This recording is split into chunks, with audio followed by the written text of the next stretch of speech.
Kamusta Capricorn? Welcome to Like a Tarot.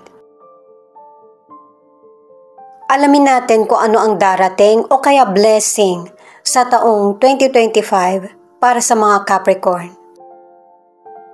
Unahin muna natin itong mystical cards. Alamin din natin kung ano ang message ng spirit guide mo.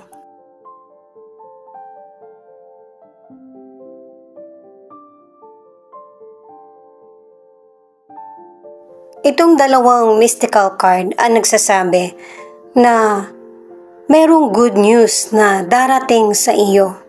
Pwedeng itawag sa iyo ito, i-message ka. Positive news ito na ikatutuwa ng pakiramdam mo. Meron ding magandang balita na darating sa iyo pero medyo negative. Yun yung mga sikreto na matutuklasan mo.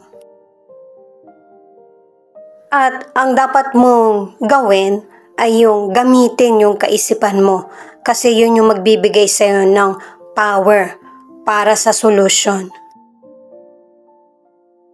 Tsaka nga pala, kaya ako sinabing positive na medyo negative kasi nalaman mo na na meron palang sitwasyon na itinatago sa iyo. Yun yung positive. Yung negative ay hindi mabuti yung dumating. At kung gagamitin mo yung isip mo, mas magkakaroon ka ng advantage kasi nagkaroon ka na ng kaalaman kung paano mo ito sosolusyonan or kung paano hindi ka masasali sa mga hindi mabuting sitwasyon. Ang ilan sa inyo, kumbaga pinalipas mo na tong problema na ito pero bumabalik pa rin, kumbaga nauungkat. Dahil sa mga impormasyon na nalalaman mo din. Ngayon naman guys, alamin natin kung ano ang advice ng spirit guide mo. Kung pinapanood mo ito ng 2024 at saka umabot na sa taong 2025, kaya ako ito ginawa ngayon para mas makuha natin yung energy ng taong 2025. 999. A certain part of your life is ending and it's time to let go. Sakto kasi may mga sitwasyon na mabubunyag sa iyo o sitwasyon na kailangan mo na talagang harapin at tapusin kung feeling man ito or situation na para maganda yung maging taon mo sa taong 2025. Gamit ang tarot cards, alamin natin kung ano ang blessing na darating sa iyo sa taong 2025. Paalala para sa mga bagong viewers na ang reading na ito ay timeless reading, general reading at guide po lamang kaya hindi po magre-resonate sa lahat. Kunin mo lang yung akma sa sitwasyon mo at kung kailan mo ito napanood, yun ang start ng 1-week reading para sa iyo. Ikaw na bahala magpalit kung si person mo ito o ikaw. Ang question ay ano ang dapat i-focus sa taong 2025 ng mga Capricorn?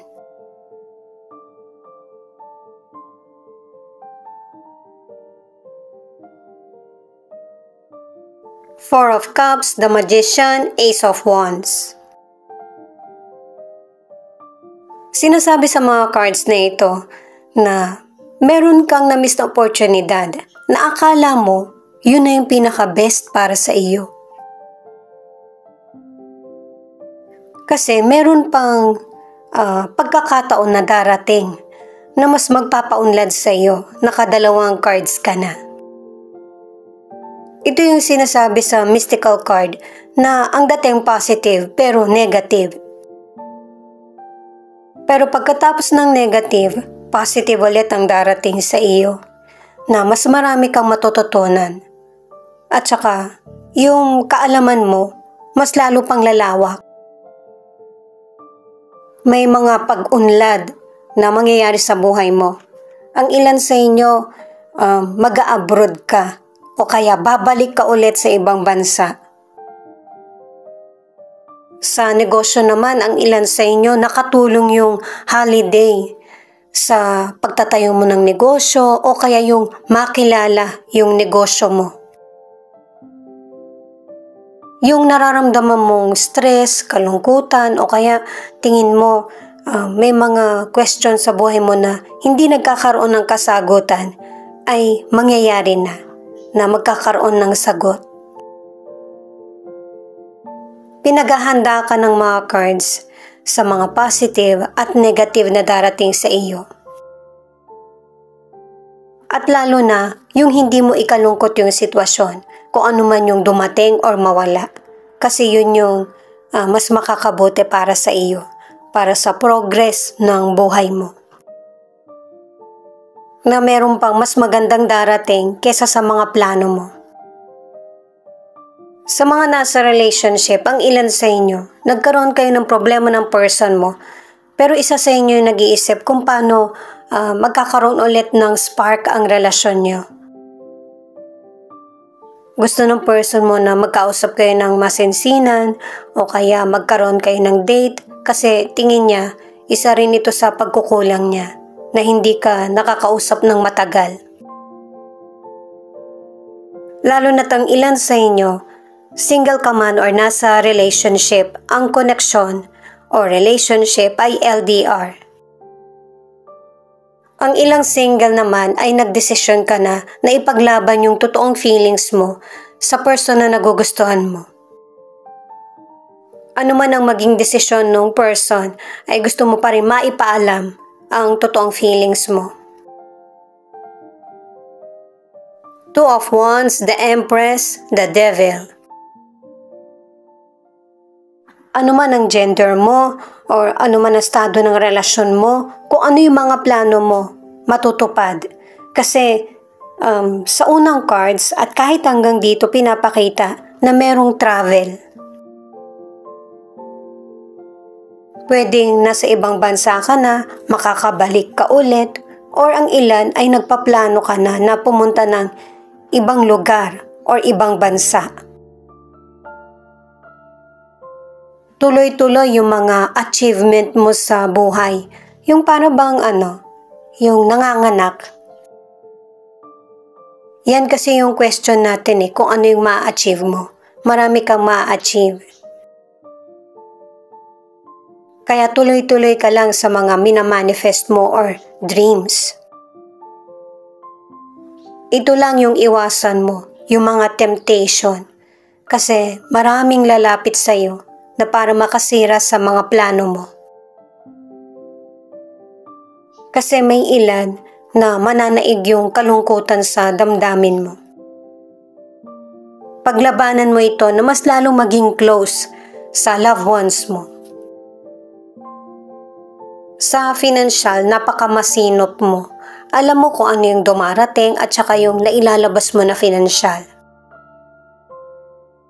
Dalawang cards na yung nagsasabi niyan na maganda yung magiging flow ng financial sa iyo. Kung meron kang sisimulan na negosyo o kaya investment, sa umpisa hindi ito ganun kaganda ang resulta. At saka hanggat maaari, kung ikaw yung kumikita, kailangan may control sa pagbitaw ng financial para makaiwas ka sa mga mapanlinlang. Mas maigi na ikaw mismo yung mag-save ng money, lalo na't kita mo naman yan.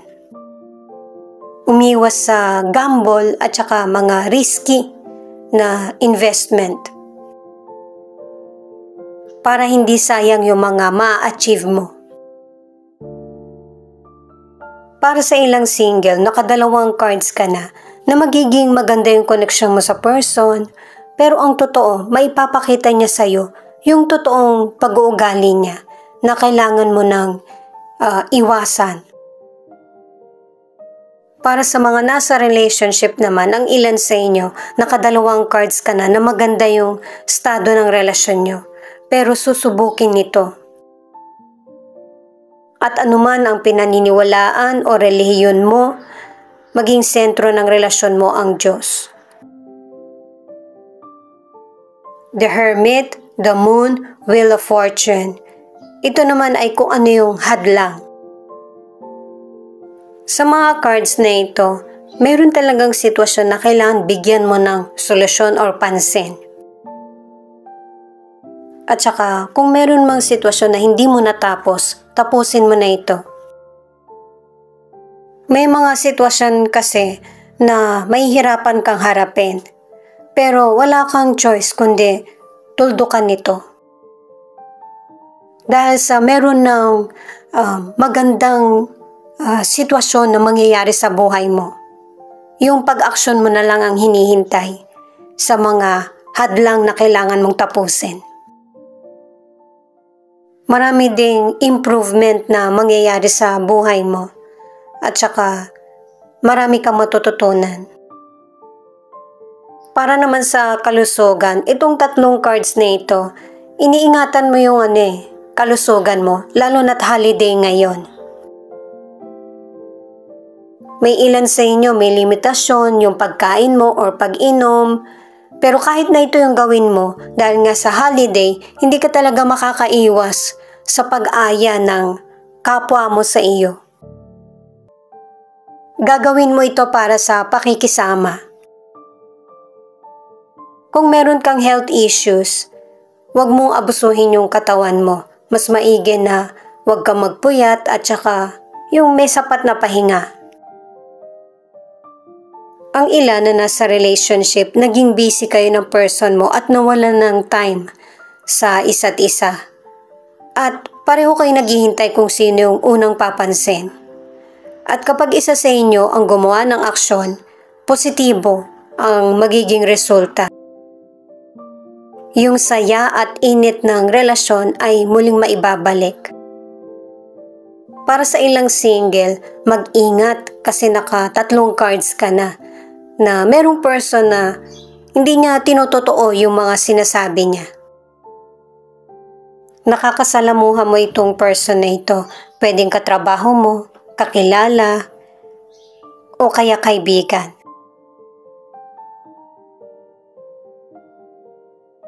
Itong final card na The Temperance ang nagsasabi na meron ng magaganap na balanse sa buhay mo. Pwedeng magmumula sa loved ones, sa person mo, sa kaibigan o kaya katrabaho. Makakatulong sa iyo yung kapayapaan na magaganap sa buhay mo.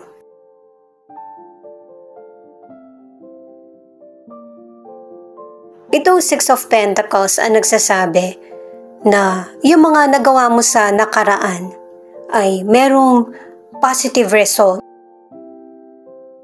Magkakaroon ka ng mga bagong kaibigan, kakilala at saka mapapatatag mo yung relasyon mo sa person mo or sa loved ones. Yung magandang koneksyon makakatulong sa iyo para sa improvement mo.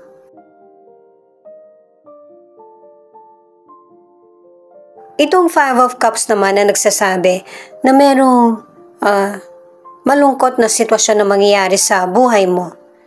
Pwedeng pagbabago ito patungkol sa person mo o kaya sa closest family member.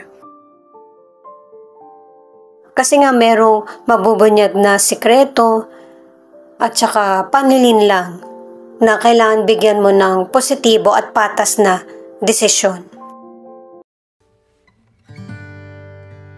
Hiling ko na lahat ng mga pangarap mo sa taong 2025 ay magkaroon ng katuparan. Happy New Year!